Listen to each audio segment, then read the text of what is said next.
राधे कृष्णा।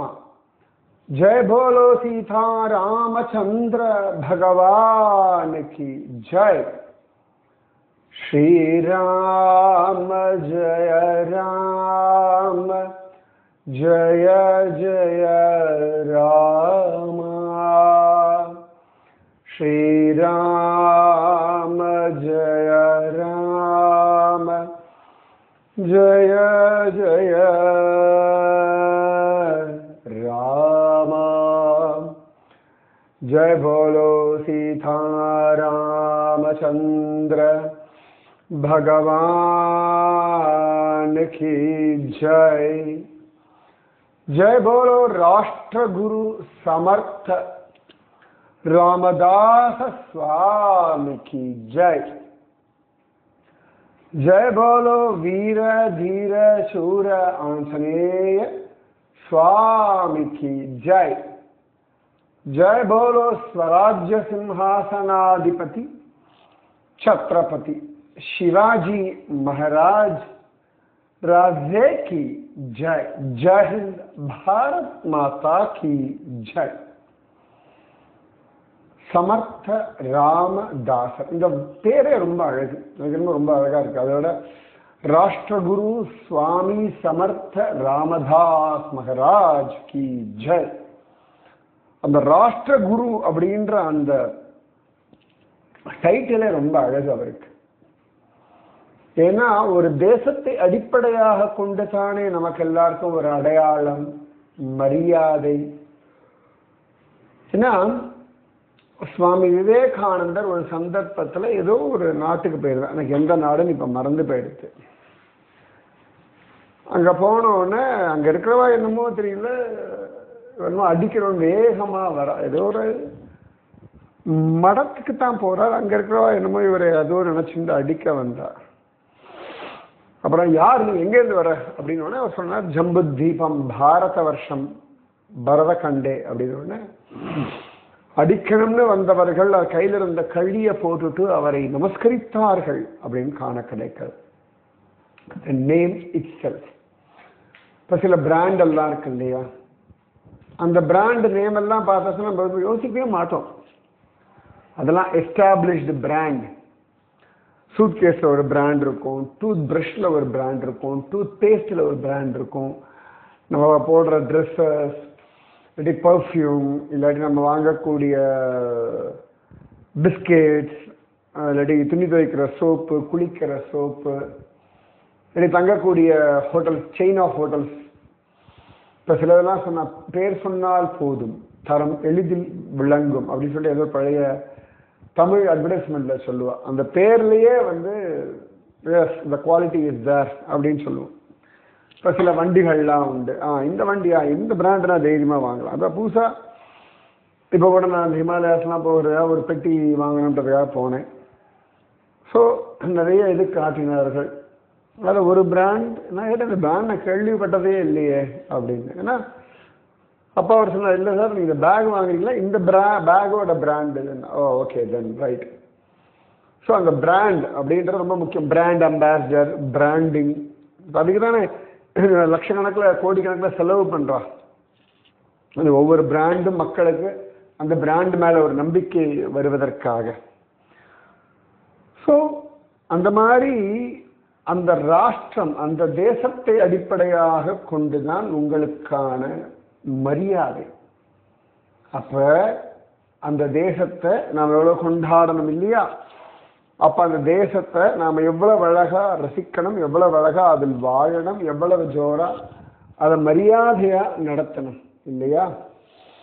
சமர்த்த ராமதாசர் இந்த தேசபக்தியை ஆதாரமாக கொண்டு தெய்வ பக்தியை பிரச்சாரம் பண்றார். தெய்வ பக்தியை ஆதாரமாக கொண்டு தேசபக்தியை வளர்க்கிறார். இது ரெண்டுமே ஒரு ரயில் தண்டவாளத்தினுடைய இணை கோடுகள் போலே, பேரலல் லைன்ஸ், ரெண்டும் அப்படியே சைட் பை சைட் போயிட்டே இருக்கும். நம்ம முத்துராமலிங்க தேவர் சொல்லும் பொழுது, தேசமும் தெய்வீகமும் எனது இரு கண்கள் அப்படின்னு சொல்லுவார். இரு கண்கள் ஒரு பார்வை இல்லையா? அப்ப தெய்வீகம் எவ்வளவுக்கு எவ்வளவு வசத்தியோ அதே அளவுக்கு தேசமும் வசத்தி. சமர்த்த ராமதாசர் அதனாலதான் சத்ரபதி சிவாஜிக்கு ஒரு தனி மரியாதை, தனி அன்பு, விசேஷமானவனவன். இப்ப இது எப்படின்னா, ஒரு 6 மாச குழந்தைக்கு அம்மா என்ன பண்ணுவா, மடியில படுக்க வச்சிருந்து தாய்ப்பால் கொடுப்பா. ஒரு 6 வயசு குழந்தை ஆயிடுச்சுன்னா அதுக்கு சாப்பாடு சாலிடா கொடுப்பா. 16 வயசு அது ஒரு டீனேஜ் வந்தாச்சுன்னா அதை மடியில படுக்க வச்சுட்டு அம்மா பால் கொடுக்க மாட்டா, இல்லாட்டி மடியில உட்கார வச்சுட்டு மம்மம் ஊட்டி விட மாட்டா. பக்கத்துல வேணா உட்கார வச்சுட்டு கையில கொடுப்பா, வாயில ஊட்டி விடுவா ஆசைக்கு, அவ்வளவுதான்.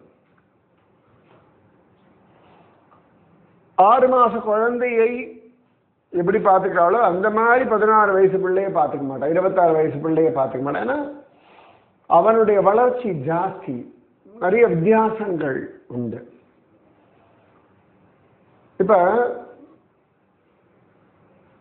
ஹையர் போஸ்ட் போறோம் அப்படின்னு வச்சுக்கோங்களேன். இப்போ ஒரு ஜட்ஜ் இருக்கார், இல்லாட்டி ஒரு கலெக்டர் இருக்கார் அப்படின்னா அவளுக்கு ஸ்பெஷலா வண்டி, தங்கறதுக்கு இடம், என்னெல்லாமும் உண்டு, ஃபெசிலிட்டிஸ். ஏன்னு கேட்டா அவர்கள் சுமக்கக்கூடிய பொறுப்புகளின் அடிப்படையில் அவர்களுக்கான மரியாதை. இப்ப ஜட்ஜ் எல்லாம் போறார் அப்படின்னா அவர்களுக்கெல்லாம் நம்ம டோல்கேட் சுங்கச்சாவடியில அவளுக்கு பைசா கட்ட வேண்டாம், ஜஸ்ட் அவ ஐடி கார்டை காமிச்சுட்டு போயிடலாம். இந்திய அரசாங்க வண்டி அப்படின்ற பட்சத்துல இப்போ ஆம்புலன்ஸ்லாம் இருக்கு. உயிர் அப்படின்னு வரும்பொழுது எல்லா வண்டியையும் ஓவர்டேக் பண்ணிட்டு சிக்னல் எல்லாம் கடந்து எந்த வழியில வேணா அவர்கள் பயணப்படுறதுக்கான அதிகாரம் கொடுக்கப்பட்டிருக்கு. ஏன்னா உயிர் காக்கும் ஒரு விஷயம், அதான் அதற்குரிய அந்த மரியாதை. அதே போல ஒரு ராஜன் அப்படின்னு வரும்பொழுது அவன் இந்த தேசத்தினுடைய ஒரு பெரிய சொத்து. திருவிடை மன்னரை காணில் திருமாலை கண்டேனே அப்படின்னு ஆழ்வார் சொல்லுவார். ஏன்னா பகவானே கீதையில சொல்லும் பொழுது நராணா நராதிபக, மனிதர்களுள் நான் ராஜாவாக இருக்கிறேன் அப்படின்றான், மிருகங்களுள் நான் சிங்கமாக இருக்கிறேன், பறவைகளுள் நான் கருடனாக இருக்கிறேன் அப்படின்னா சொல்றான் இல்லையா, அந்த மாதிரி. அப்ப அந்த ராஜாவுக்கு அந்த ஒரு மரியாதை கொடுக்கப்பட்டிருக்கு. ஸோ அதை பேஸ் பண்ணிட்டு சமர்த்த ராமதாச சத்ரபதி சிவாஜிக்கு அவ்வளவு மரியாதை கொடுக்கிறார். அதனாலதான் ஒரு சிஷ்யன் சொல்றான், நீங்க நல்ல ட்ரெஸ் எல்லாம் போட்டுக்கோங்க அப்படின்னு. சரின்னு போட்டுக்கிறார். கிரிதர சுவாமி சொன்ன உடனே போட்டுண்டா அப்படின்னு. அப்ப கூட ரொம்ப சந்தோஷம் கிரிதர சுவாமிக்கு. அப்ப அவருக்கு ஒரு யோசனை வருது, சத்ரபதி சிவாஜிக்கு நம்மள ஞாபகம் இருக்குமா, எனக்கு பார்த்திருக்கார், பேசியிருக்கார். இருந்தாலும் ராஜா பல காரியங்கள், பல ஊர்கள், பல மனிதர்கள் எல்லாம் உண்டு. அப்ப ஞாபகம் இருக்கா தெரியல, பார்ப்போம் அப்படிங்கும்பொழுது சத்ரபதி சிவாஜி சமர்த்த ராமதாசரை பார்க்க வரும்போது இவரும் இந்த ராஜாவுக்குரிய மரியாதையை பண்றார் கிரிதர சுவாமி. அப்ப சத்ரபதி சிவாஜி அழகா ஜம்முனு காம்பீரியமா பார்த்து ஒரு மைல்டு ஸ்மைல். அது அந்தந்த பொசிஷனுக்குன்னு ஒரு கெத்து இருக்கணும், அது ரொம்ப அவசியம். எல்லா இடத்துலையும் ரொம்ப ஃப்ளெக்சிபிளா, ரொம்ப ஹம்பிளா, ரொம்ப சிம்பிளா இருக்க வேண்டிய அவசியம் இல்லை. சில இடங்கள்ல கெத்து காட்டணும்னா நீங்க கெத்து காட்டித்தான் ஆகணும், இதெல்லாம் தப்பு கிடையாது. அர்ஜுனன் கேட்கும் பொழுது பகவான் விஸ்வரூப தரிசனம் காட்டும் பொழுது, அவனோட ஃபுல் ஃபார்மை காட்டும் பொழுது அர்ஜுனன் நடங்கத்தான் செய்கிறான். அந்த சமயத்தில் அல்பமா சொல்பமா சாதாரணமா இருக்கக்கூடாது. தெய்வ நிலை அப்படிங்கும்போது அது தெய்வ நிலையை காட்டித்தானே ஆகணும், இது புரிஞ்சுக்கோங்க. எல்லா சந்தர்ப்பங்களையும் எல்லா இடங்கள்லையும் ஹம்பிளா சிம்பிளா இருக்கணும். சில இடங்கள்ல அவர்கள் நம்மளை எப்படி நடத்துகிறார்கள்னு பொறுத்து நாமும் நம்முடையதான இருப்பை காட்டிக்கொள்ள வேண்டிய தர்மம் இருக்கு. ஒரு எறும்பு புத்துல கொண்டு கால் வச்சோம் அப்படின்னா எறும்பு கடிக்கும், அதுக்கு தன்னுடைய எதிர்ப்பை காட்டித்தான் ஆகணும். அது அதை விட்டுட்டுலாம் போக முடியாது எறும்பு. அப்படி எறும்பு கடிக்கலைன்னா அதை கொண்டு போட்டுருவா, கடிச்சாலே கொண்டு போட்டுருவா. ஸோ சில இதெல்லாம் தர்மம். கிரிதர சுவாமிக்கு சந்தோஷம், சிவாஜி ராஜேவுக்கு என்னை பார்த்து அடையாளம் தெரியாது, சந்தோஷம். சமர்த்த ராமதாசர் இதுக்குள்ளதான் நுழையல. நீனடா சிவாஜி மேல அபிமானம் கொண்டுட்டியா, அவன் சிரிச்சாதான் போச்சா, இதுலெல்லாம் சமர்த்த ராமதாசர் பெருசா தலையிடலை. ஏன்னா சில சந்தர்ப்பங்கள்ல மனிதர்கள் என்ன பண்ணுவோம், உடனே அது பெரிய விஷயமா அடுத்து ஊர் முழுக்க சொல்லிட்டு இருப்பா. அதை அப்ப சிவாஜி ராஜகிட்ட ஏதான ஒரு பிரயோஜனம் வாங்கிக்கலாம் அப்படின்னு எதிர்பார்ப்பா. அந்த மாதிரி இருந்தால் கட் பண்ணி விட்டுருவார் நம்ம சமர்த்த ராமதாசன். அதெல்லாம் நியாயம் இல்லை. சாதாரணமா அவருக்கு என்ன தெரியறதா அப்படின்னு பார்க்கும்பொழுது சமர்த்த ராமதாசர் அதை அழகா பெருசா எடுத்துக்கல. அதை பரவாயில்ல, இவன் ஒரு சிஷ்யன் அவன் ஒரு சிஷ்யன், பரஸ்பரம் ஒரு அன்பு தானே, அது புரிஞ்சுக்கணும். ஒரு சிஷ்யா இன்னொரு சிஷ்யால கிரீட் பண்றது, ஒரு சிஷ்யா இன்னொரு சிஷ்யாவோட அழகா பேசுறது, சிரிக்கிறது, கொண்டாடுறது, நத்திங் ராங். இது அந்த ஒரு எல்லையை கடந்து இந்த வெட்டி கதை பேசுறது, ஊர் வம்பு பேசுறது, அடுத்தவா மண்டியை உருட்டுறதுன்னா அப்ப அந்த 2 சிஷ்யாளுக்கு வாங்குவா. இல்லாட்டி அந்த 2 சிஷ்யாளுக்குள்ள ஒரு ஈகோ கிளாஷ் அப்படின்னா அதுவும் பிடிக்காது. மனிதர்கள் மனிதர்களாக பழகணும். அதை தாண்டிலாம் போய் நீயா நானா அதுக்கும் திட்டு. ஒருத்தர் மேல ஒருத்தர் ஓவர அபிமானம் வச்சுட்டு சத்சங்கத்தினுடைய மாண்பு குலைக்கிறார்கள். சில பேர்லாம் அப்படிலாம் உண்டு. பிடிச்சவாளுக்காகவே எப்படி வேணா பிளெக்சிபிளா போவா, இன்னொருத்தரம் ரொம்ப ரிஜிடா இருப்பா, அப்படிலாம் உண்டு. அதெல்லாம் சத்சங்கத்தினுடைய மாண்பை குலைக்கும் விஷயங்கள், அதையும் அலோவ் பண்ண மாட்டார். இந்த இடத்துல சாதாரண ஒரு ஞாபகம் இருக்கா பார்க்கணும்னு நினைச்சா, சத்ரபதி சிவாஜிக்கும் ஞாபகம் வந்து அழகா ஒரு புன்னகை பூத்தார். சமர்த்த ராமதாசரை பார்த்தார், சிரிச்சார், பேசினார், சந்தோஷப்பட்டார். அழகா சிவாஜி ராஜே கொஞ்ச நேரம் இருந்தார், அப்புறம் அவர் கிளம்பி போயிட்டார். சிவாஜி ராஜே இந்த ஆக்சுவலா சஜ்ஜன்கட்டுக்கு சமர்த்த ராமதாசர் எப்படி வந்தார் அப்படின்றது ஒரு அழகான விஷயம் காண கிடைக்கிறது. இப்போ சமர்த்த ராமதாசன் கிட்டத்தட்ட ஒரு 68 வயசு ஆயிடுச்சு அப்படின்னு இருக்கு. அவர் சிவத்தர்கள், சாஃபல் இங்கெல்லாம் தான் அப்படி சுத்தின்னு இருப்பார் சமர்த்த ராமதாசர். அப்ப சிவாஜி ராஜே பார்த்தா பரளிக்கு கில்லா அப்படின்னு தான் இந்த இடத்துக்கு பேர், பரளின்னு தான் அந்த இடத்துக்கு பேர். இந்த கோட்டை அவங்ககிட்ட தான் இருந்தது. அவனுக்கு ரொம்ப பிடிக்கும் இந்த பரளி கோட்டை. அப்ப அவன் நினைச்சான், சமர்த்த ராமதாசர் வயசு ஆகிறது, ஸ்ட்ராங்கா தான் இருக்க, இருந்தாலும் உடலுக்குன்னு ஒரு வயதான தள்ளாமைன்றது பல பேருக்கு வரும். மகாத்மாக்கள் அதை பெருசா கொண்டாடுறதில்லை. ஆனா சத்ரபதி சிவாஜி ராஜே பார்த்தான், இனி சமர்த்த ராமதாசர் ஏதான ஒரு இடத்துல அமைதியா விஸ்ராந்தியா இருக்கட்டும், அவருக்கு தோணும் பொழுது ஒரு யாத்திரையோ இல்லாட்டி எங்க போகட்டும், ஆனா விஸ்ராந்தியா நல்ல இயற்கை சூழல், நல்ல ஒரு மலை இதெல்லாம் இருந்ததுன்னா நல்லா இருக்கும் அப்படின்னு யோசிச்சு ரொம்ப அழகா சமர்த்த ராமதாஸ் இடத்துல ஒரு நாள் கேட்கிறான், சுவாமி இனிமேல் நீங்க இந்த பரளி கில்ல அந்த கோட்டையில தங்கிக்கலாமே, நல்ல அழகான ஒரு மலை, ஜோரான ஒரு கோட்டை, ஏகாந்த. இன்னைக்கு அப்படிதான் இருக்கு. இன்னைக்குமே சஜ்ஜன்கட் ரொம்ப நல்லா இருக்கு. அதோட கோட்டை ரொம்ப அழகு, ரொம்ப பிடிக்கும். அப்படி நிஜமாவே ரொம்ப அப்படி அமைதியா இருக்கும். அப்ப சமர்த்த ராமதாஸ் ரொம்ப மரியாதையோட ஆத்மார்த்தமா சிவாஜி ராஜே கேட்க, அவர் நிர்பந்திக்கிற. குரு கிட்ட நிர்பந்திச்சுட்டு ஒரு காரியத்தை நீங்க ஒரு நாளை நடத்திக்கவே முடியாது. பிரார்த்திச்சுக்கலாம், ஆத்மார்த்தமா கேட்கலாம். But the final decision is to guru. உங்களுடைய எல்லா விதமான தந்திரங்கள், புத்திசாலித்தனங்கள் எதுவுமே ஜெயிக்காதுங்க. அன்பு ஜெயிச்சிடும். அன்பும் ஆத்மார்த்தமும் நிச்சயமாக ஜெயிக்கும். அது ஒண்ணுத்துக்கு தான் வசப்படுவான், கிருஷ்ணனும் சரி குருவும் சரி. நம்ம ஓவராலாம் அதெல்லாம் பண்ணோம்னா அதுக்கெல்லாம் குரு வசப்படவே மாட்டார். நம்ம மேல அக்கறை கொண்டு எல்லா காரியமும் பண்ணுவோம். பட் தென் நம்ம சரியா இல்லை அப்படின்னா அதற்குரிய திட்டும் வாங்குவோம். சத்ரபதி சிவாஜி ஸ்ரத்தையோட கேட்டான். சமர்த்த ராமதாசனும் கொஞ்ச நாளா யோசிச்சுட்டு இருந்தாராம். சஜ்ஜன்கள் நடந்த பல சம்பவங்கள் சொல்லிட்டேன். இன்னைக்கு சஜ்ஜன்களுக்கு சமர்த்த ராமதாசர் ஒத்துண்டதற்கான அழகான அந்த விஷயத்தை சொல்றார். அப்ப சமர்த்த ராமதாசர் யோசிச்சார், தன்னுடைய அந்திம காலத்துல தன்னுடைய காலம் வரும்பொழுது ஷாஃபல்ல ஒருவேளை அவர் தன்னுடைய அந்திம காலத்தை முடிச்சிருந்தாருன்னா அங்க இருக்கக்கூடிய ராமனை விட இவருடைய சமாதிக்கு நிறைய மரியாதை வந்துடும். சமர்த்த ராமதாசருக்கு அது வேண்டாம்.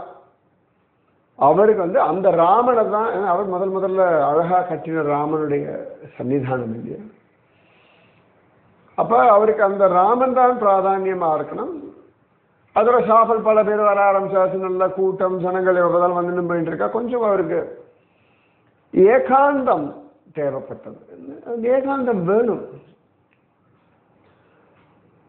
அதுவும் இந்த மாதிரி மகாத்மாக்கள் நிறைய ஏகாந்தத்தை ரசிக்கிறார்கள். தேவையான அளவுக்கு பேசுவா, தேவையான விஷயங்களை பேசுவா, சமயத்தில் ஏகாந்தமா இருப்பா. ரமண மகரிஷியே பல சந்தர்ப்பங்கள்ல குரங்கு, மயில், பூனை, பசு இதோடெல்லாம் பேசிட்டு இருப்பாரா. அவர் ரொம்ப குறைவா பேசுறாருன்னா மனுஷா கிட்டதான் ரொம்ப குறைவா பேசுவார். இது மாதிரி ஏன்னா பல சந்தர்ப்பங்கள்ல மனிதர்களுடைய எண்ணங்கள், செய்கைகள், வார்த்தைகள் இதெல்லாம் ட்ரெயின் ஆக்கிடும். நம்மளுடைய அழகான எனர்ஜியை இறக்கி விட்டுடும். அதனால மகாத்மாக்கள் என்ன பண்ணுவா, பல சந்தர்ப்பங்கள்ல ஒரு ஏகாந்தம், அமைதியை விரும்புவார்கள். இந்த சரியா சொல்லணும்னா சக்தியை மீண்டும் மீண்டும் அழகா அதிகப்படுத்திக் கொள்வதற்கு ஏகாந்தமும் தியானமும் நாமஜபமும் அழகான ஒரு முறை. அது ஒரு அழகான மெத்தட்ல கொண்டு வந்து கொடுக்கும். இந்த ஏகாந்தம் எப்பொழுதுமே ஒரு பரபரப்புல ஆசனம் எப்படி கிடக்கிறவாளுக்கு ஏகாந்தம் பயமுறுத்தும். மகாத்மாக்களுக்கு ஏகாந்தம் அப்படின்றது எனர்ஜி ரிஸ்டோர் பண்ற மாதிரிதான். ஜோரா ஜம் எப்படி ஒரு மழை பெஞ்ச உடனே ஜீவர்கள் எல்லாம் அப்படி குதூகலம் ஆகிறா இல்லையா. நல்ல கோடை காலத்து மழை போலே மகாத்மாக்களுக்கு ஏகாந்தம் என்பது அதவாள் அப்படி அப்படி ஃப்ரெஷ் ஆக்கி விட்டுடும். அதனாலதான் அப்போ நிறைய மகாத்மாக்கள் குகைகள்லாம் போய் உக்காந்துக்கிறா. அப்படின்னா அது ஒரு நம்மளே சொல்லணும், எனக்கு ரொட்டீன்ல இருந்து ஒரு பிரேக் வேணும் அப்படின்னு. எதுக்கு போவோம், முக்கால்வாசி பிரேக் சொல்லிட்டு எங்க போவோம், எல்லாருமே பாருங்க நிறைய இயற்கை இருக்கக்கூடிய இடத்துக்கு போவோம். மலைகள் இல்லாட்டி ஆறுகள், கடற்புறம், இந்த மாதிரி காடுகள், இந்த மாதிரி இயற்கை சூழல் தான் நம்மளை அப்படியே ரிலாக்ஸ் பண்ணி விடும் நம்மளை. அதுக்கப்புறம் கோவில்கள். அதனாலதான் பாகவதம், ராமாயணம், மகாபாரதம் எல்லாத்துலயும் நிறைய இயற்கை வர்ணனைகள் கொட்டி கிடக்கு. ஆழ்வார்களுடைய பாசுரங்கள் எல்லாத்துலயுமே அது ஒரு ஏகாந்தம். இப்போ கூட நான் கும்பகோணத்துல நிறைய இடங்கள் சுத்திட்டு வந்தேன்.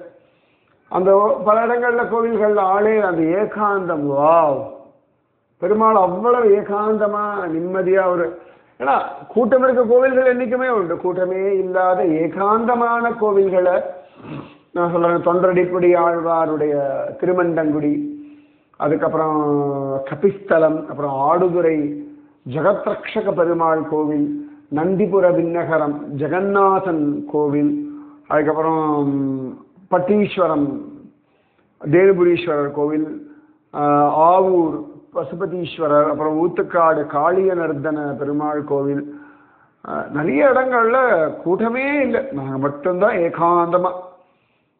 கூட்டம் வேண்டாம் நான் சொல்ல, கூட்டம் வரணும்.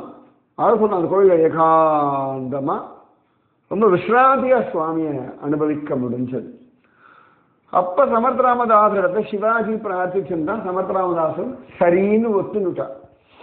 உடனே சிவாஜி மகாராஜாக்கு அவ்வளவு சந்தோஷம். அந்த கோட்டையை பாதுகாக்கிற ஒருத்தங்கிட்ட சொல்லி அங்க அழகா சமர்த்த ராமதாசர் தங்கறதுக்கு ஒரு சின்ன ஒரு மாளிகை இல்லாட்டி வீடு மாதிரி ஒரு ரெஸ்ட் ஹவுஸ் மாதிரி கட்ட சொல்லி, அதுதான் இன்னைக்கு சமர்த்த ராமதாசருடைய மடம். அப்புறம் அவர் அங்க படுக்கிறதுக்கு ஸ்பெஷலா ஒரு கட்டில்லாம் பண்ணி, ஏன்னா குரு விஸ்ராந்தியா இருக்கணும், ஏகாந்தம், ரொம்ப ஆத்மார்த்தமா பண்றான். பெருமைக்காக ஒரு காரியமும் பண்ணதே கிடையாது. பல பேர் குருவுக்கு பண்ணுவா, ஆனா அதுல ஒரு பெருமை உட்கார்ந்து இருக்கும்.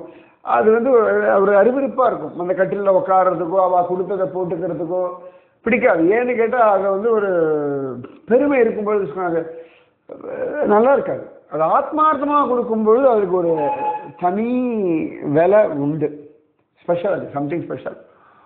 அதன் பிறகு சமர்த்த ராமதாசர் இந்த பரளி கில்லால போய் தங்குற. அதன் பிறகு அதுக்கு சஜ்ஜன் கோட்டை, சஜ்ஜன்கர் அப்படின்னு பெயர் வர்றது. சிவாஜி ராஜேவுக்கு அவ்வளவு சந்தோஷம், சமர்த்த ராமதாஸ் அவ்வளவு சந்தோஷம். ஏன்னா சிவாஜி ராஜேவுக்கு ரொம்ப பிடிச்ச ஒரு கோட்டை அது. சமர்த்த ராமதாசரை ரொம்ப பிடிச்சான், ரொம்ப நினைச்சான் நம்ம குருநாதருக்கு இதை பிடிக்கும்னு நினைச்சே அந்த இடத்துக்கு அவ்வளோ அழகா அவரை ஜோரா தங்கும்படியா ஏற்பாடு பண்ணார். ஒரு சத்சிஷ்யனுடைய பிரார்த்தனை, ஒரு சத்சிஷ்யனுடைய கனவுதான் சஜ்ஜன கோட்டை. மீதி விஷயம் நாளைக்கு. ராதே கிருஷ்ணா. ஸ்ரீராம ஜய ராம ஜய ஜய ராம, ஸ்ரீராம ஜய ராம जय जय राम। जय बोलो सीता रामचंद्र भगवान की जय। जय बोलो राष्ट्र गुरु समर्थ रामदास स्वामी की जय। जय बोलो वीर धीर सूर आंजनेय स्वामी की जय। जय बोलो स्वराज्य सिंहासनाधिपति छत्रपति शिवाजी महाराज राजे की जय। जय बोलो सज्जनगढ़ की जय। राधे कृष्णा।